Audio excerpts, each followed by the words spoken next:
அனைவருக்கும் வணக்கம். ஸ்ரீ தேவி பாகவதம்.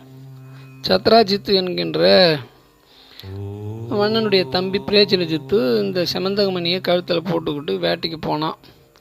மாலை நேரத்தில் வேட்டைக்கு போனோம், சிங்கத்துக்கிட்ட மாட்டிக்கிட்டான். சிங்கம் அவனும் கொண்டு அவனுடைய குதிரையும் கொண்டு அந்த செமந்தகமணி எடுத்துகிட்டு போயிடுச்சு. இதை பார்த்துக்கிட்டு இருந்த ராமபக்தனாக இருக்கக்கூடிய ஜாம்பவான் என்கின்ற கரடி அந்த சிங்கத்தை கொண்டு அந்த செமந்தகமணி தன்னுடைய கோகைக்கு எடுத்துகிட்டு போயிடுச்சு. இது வேட்டைக்கு போன தன்னுடைய தம்பி திரும்பி வரலன்றதுனால சத்ராஜித் ரொம்ப வருத்தப்பட்டு இருந்தான். அதுக்குள்ளே ஊருக்குள்ளே ஒரு பொருளி ஒன்று கிளம்பி போச்சு. செல்வம் அதிகமாக இருக்கிறதுனால இதை தாங்காத கிருஷ்ணன் தான் அந்த பிரச்சனத்தை கொண்டு இருப்பான் அப்படின்னு. சும்மா இருந்தால் கூட தானாக பழி சேரும்ன்றதுக்கு தான் போடுறது அப்படின்னு கிருஷ்ணர் பார்த்தார். சரி, இதை பழியை நாம் தான் துடைக்கணும் அப்படின்னு சில வீரர்களை எல்லாம் அழைத்து கொண்டு அவர் காட்டுக்கு போய் என்ன நடந்தது பார்க்கலான்னு போனார். அங்கே பிரேச்சனத்து இறந்துருக்கிறதும் குதிரை இறந்துருக்கிறதும் பக்கத்துலேயே சிங்கமும் இறந்துருக்கிறது எல்லாத்தையும் பார்த்தார். அடையாளங்களை தொடர்ந்து போகும்பொழுது அங்கே ஜாம்பவானுடைய கோகைக்குள்ளே போயிட்டார். அப்போ அந்த குகைக்குள்ளே குட்டி கரடி ஒன்று இந்த செமந்தகமணியை வச்சு விளையாடிட்டு இருக்கு. அதை பார்த்து எடுக்க போனார். அதுக்குள்ளே குட்டி கரடி கிருஷ்ணனை பார்த்தோன்னே கத்த ஆரம்பிச்சது.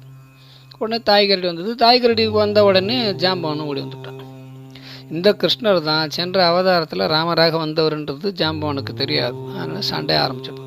ரெண்டு பேரும் மாற்றி மாற்றி சண்டை போட்டு கொண்டார்கள். வெளியிலேயே தன்னுடைய வீரர்களை எல்லாம் நிப்பாட்டிட்டு இவர் மட்டும் உள்ளே வந்ததுனால சண்டை ரொம்ப மும்முரமாக நடந்து 1 நாள் ஆச்சு, 2 நாள் ஆச்சு, 10 நாள் ஆகிப்போச்சு, 12 நாளும் ஆகிப்போச்சு.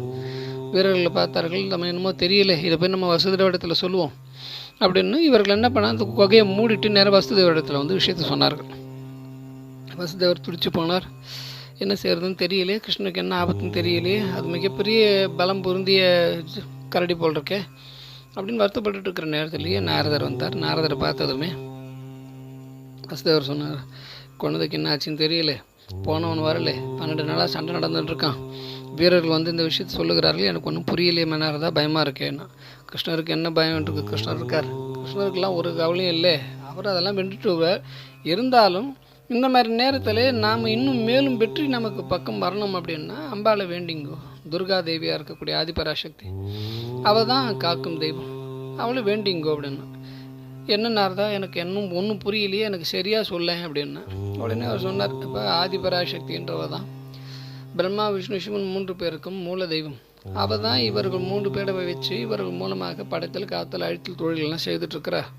அதனால் நீ அவளை நவாவரண விதிப்படி பூஜை செய்து 9 நாட்களும் அவருடைய தேவி பாகவதத்தை சிரவணம் செய்து 9ஆவது நாள் நீ தான தர்மங்களை பண்ணி ஆனால் கிருஷ்ணனுக்கு எந்த குறையும் இல்லாமல் வெற்றியோடு திரும்பி வருவான் அப்படின்னா. நாரதா, நீ சொல்லும் பொழுது இப்போ தான் நீ சொல்கிறது கெச்சு தான் நான் ஒரு விஷயத்த எனக்கு முன்னாடி எனக்கு ஞாபகம் இருக்கு நாரதரே. என்ன அப்படின்னா, தேவிக்கு கர்ப்பமாக இருக்கும் பொழுது 8வது குழந்தைனால ஆபத்து வரப்போகுதுன்னு அசரீரி குரலை கேட்டு கம்சன் எங்களை ஜெயிலில் போட்டான். கோயிலில் போட்டு ஒரு குழந்தையாக கொண்டுக்கிட்டே இருந்தால் தேவிக்கு ரொம்ப வருத்தப்பட்டா. அந்த நேரத்தில் நாங்கள் எங்களுடைய குல குருவாக இருக்கக்கூடிய கர்காச்சாரியாரை ரகசியமாக சந்திச்சு அவர் வர சொல்லியிருந்தோம். அவர் வந்தார். ரகசியமாக அவரிடத்துல இந்த விஷயத்தை கேட்டும் எங்களுடைய குழந்தைகள் நிற்கும்பதற்குண்டான வழி என்னன்னு சொல்லுங்க அப்படின்னு அவர் அந்த துர்கா தேவியனுடைய தத்துவத்தை எங்களுக்கு உபதேசம் பண்ணார். அப்படி உபதேசம் பண்ணி இந்த துர்கைக்கு என்னென்னலாம் செய்யணுமோ பூஜையெல்லாம் நீ செய், இந்த தேவியை பூஜை பண்ணுறதுனால உனக்கு சகல விதமான நன்மைகள் உண்டாகும் அப்படின்னு சொன்னார். அதன்படியே நாங்களும் அந்த அம்பாளை வேண்டின்றோம். அப்படி வேண்டும் பொழுது அப்புறம் எங்களுக்கு பிறந்த ஒரு குழந்தையே இரவோட இரவாக கொண்டு போய் அந்த இடத்துல கொண்டு போய் சேர்க்கும்படியாகவும் அந்த குழந்தையே அங்கே இருக்கக்கூடிய குழந்தைய கொண்டு இங்கே சேர்க்கும்படியாகவும் எங்களுக்கு ஒரு ஆணை ஒன்று வந்தது. அந்த ஆணையின்படி நாங்கள் செய்தோம். அதே போல் நாங்களும் செய்து முடித்த பிறகு எங்களுடைய குழந்தை நினச்சி துர்கையாக பிறந்த அந்த மாயாசக்தியை இந்த கம்சன் கொல்ல போனான். அப்படி கொல்ல போகும்பொழுது துர்கையை அவனிடத்துல சொன்னான், டே நான் இல்லை, உன்னை கொல்றதுக்கு கிருஷ்ணன் அங்கே இருக்கான்னு சொன்னான். ஆக எங்களுக்கு அந்த 8வது பிள்ளையாக இருக்கக்கூடிய கிருஷ்ணன் எங்களுக்கு தங்குறதுக்கு உதவி பண்ணினது இந்த துர்கை தான். ஆகவே இப்போ தான் எங்களுக்கு ஞாபகம் வருது, அந்த துர்கை தானே அப்படின்னா, அதே துர்கை, அதே சண்டிகா தேவி, அதே ஆதிபராசக்தி எல்லாம் ஒன்று தான், நீ அவளை பூஜை பண்ணும் அப்படின்னா. அப்படியே ஆகட்டும்னு இவரும் அந்த பூஜைக்குரிய அத்தனை விஷயங்களையும் ஒரு குரு முன்னிலையில் தான் பூஜை செய்யணும் அப்படின்றதுனாலே ஒரு குரு முன்னிலையில். அப்போ நாரதரே பக்கத்தில் இருந்தார். அவர் வைத்துக்கொண்டு இந்த பூஜையை ஆரம்பித்தார்.